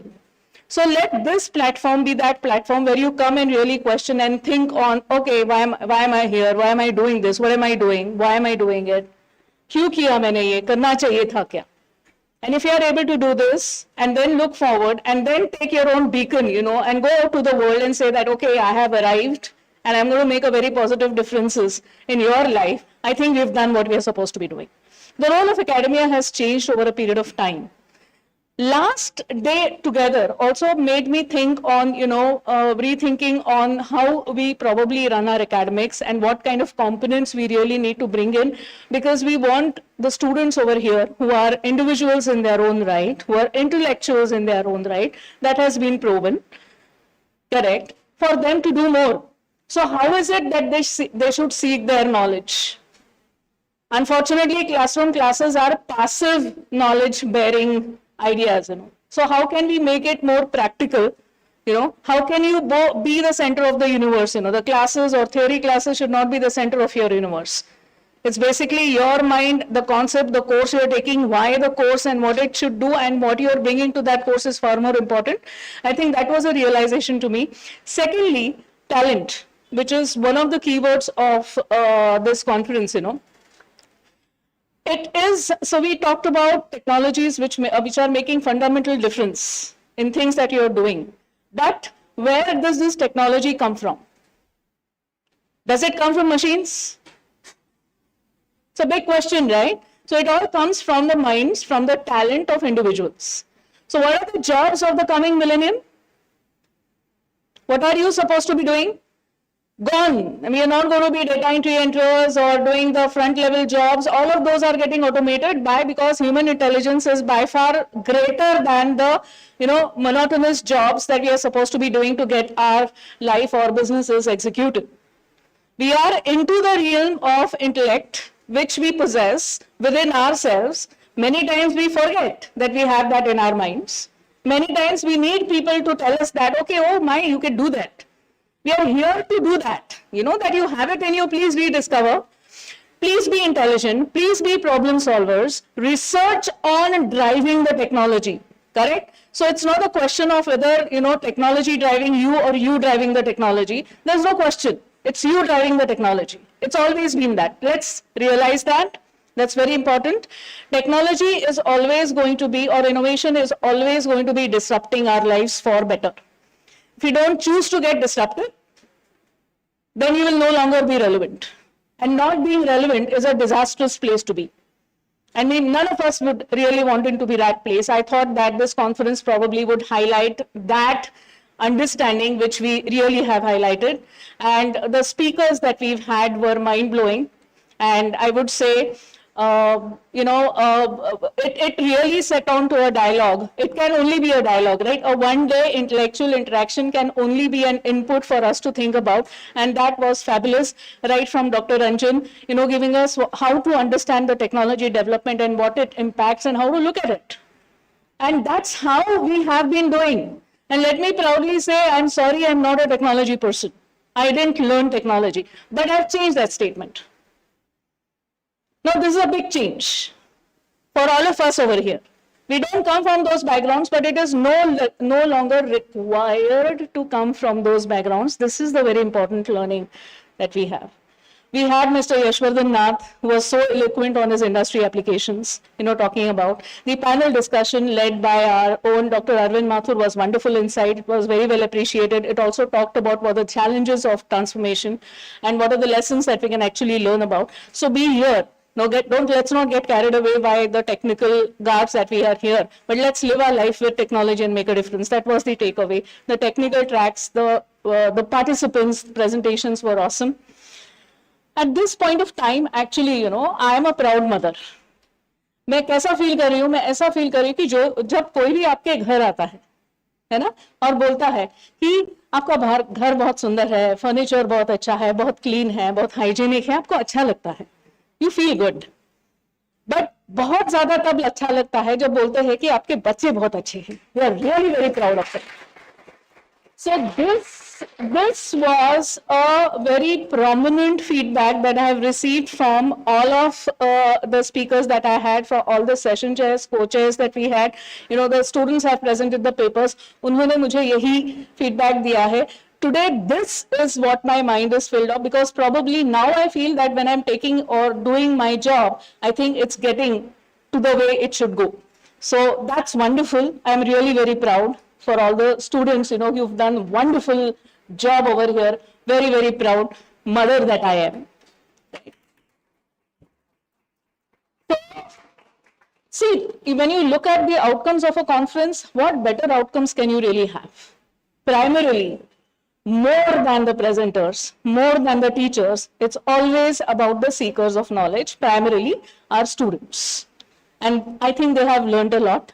I'd like to really thank them as the first, because this is also the vote of thanks. So thank you, dear students, for being exemplary, for being so passionate, for being so disciplined, for being, everything that this event demanded to be. The second thanks I'd like to really give is to my team. So when the team was talking about, the mentorship, let me say talent management was at the helm over here. All the ideas that we've had in this presentation, none of them were mine. My idea was the conference, how to do it. My team actually came up together. Can we do it this way? Can we do it this way? Go ahead and do it. We were 5 people, sir, and my students, that made our universe of this conference. And it was a resounding success. So thanks to my team, thanks to, and I'm really, really, really, very proud, because it has given me confidence that we are going to scale new heights now. It's this that is going to make a lot of difference. A special thanks to my co-convener, Dr. Priyanka Dhuth. The entire execution part was hers, supported, of course, by Anuradha, supported by Sheetal, by Kranti, by Ajit. And it was wonderful, Priyanka. I'm really proud of your contribution to this. A special mention also of Smruti. She has come to be a very, very, very, very dependable colleague, So she actually involves in solving problems which we have not even thought about solving. So this is a great, she has a wonderful role to play in the success of this organization. Anuradha, I think the student, reaction to her and Priyanka both shows what their interaction and involvement has been. So thank you, Anuradha. Thank you, Priyanka, again. And Dr. Sheetal, Dr. Kranti, and Dr. Ajit, the event will not be complete. One thing that I'd like to mention over here with the person, Sheetal. I mean, Dr. Sheetal Bura, actually, if I've referred to her. She's an old colleague of mine, but she's one person who will never come to a forefront. आप उसको event में कहीं नहीं देखोगे. लेकिन अगर if you really have to sit and solve, कि event उनके बगैर कभी पूरा भी नहीं होता है.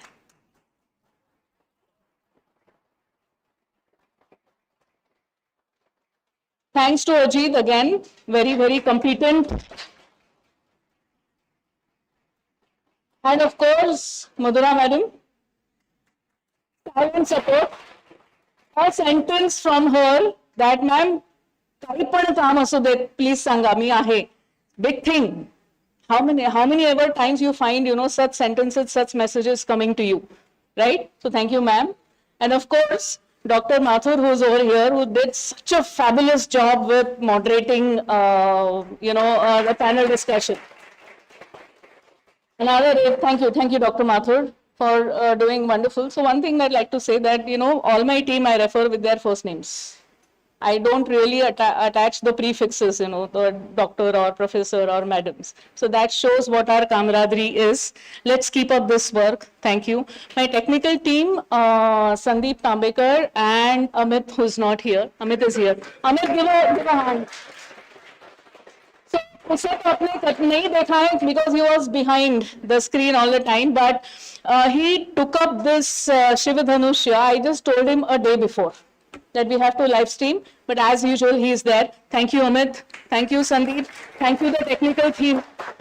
Thank you so very much. Let this be the first endeavor of many, many more to come. Let us spread the beacon of light. Let the right things happen, and let us be those right people who make those right things happen. Thank you so much.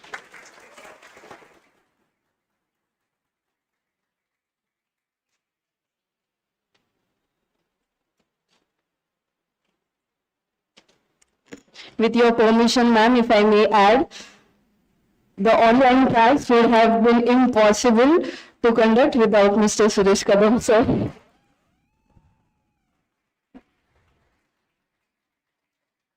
Truly behind the scenes. Thank you so much, ma'am, for your inspiring words. As we draw the curtains on this valedictory program, we have witnessed the power of collaboration, the depth of knowledge shared, and the bonds of friendships. As we part ways, let us carry with us the lessons learned, the connections made, and the memories cherished. On behalf of the organizing committee, I extend heartfelt gratitude to each one of you for your participation, enthusiasm, and contribution to making this event a resounding success. Let us look forward to future opportunities to come together once again. Until we meet again, farewell, and may success and happiness accompany you on your journey ahead. I request everyone to please stand up for national anthem.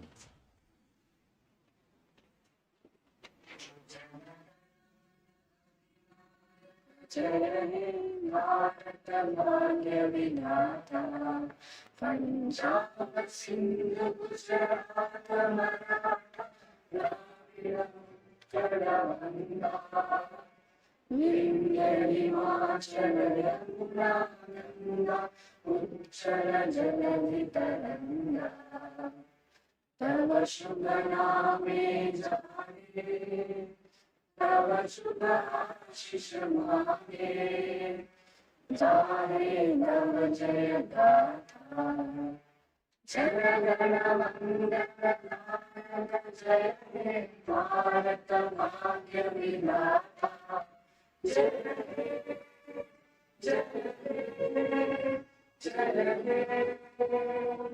जय जय जय जय हे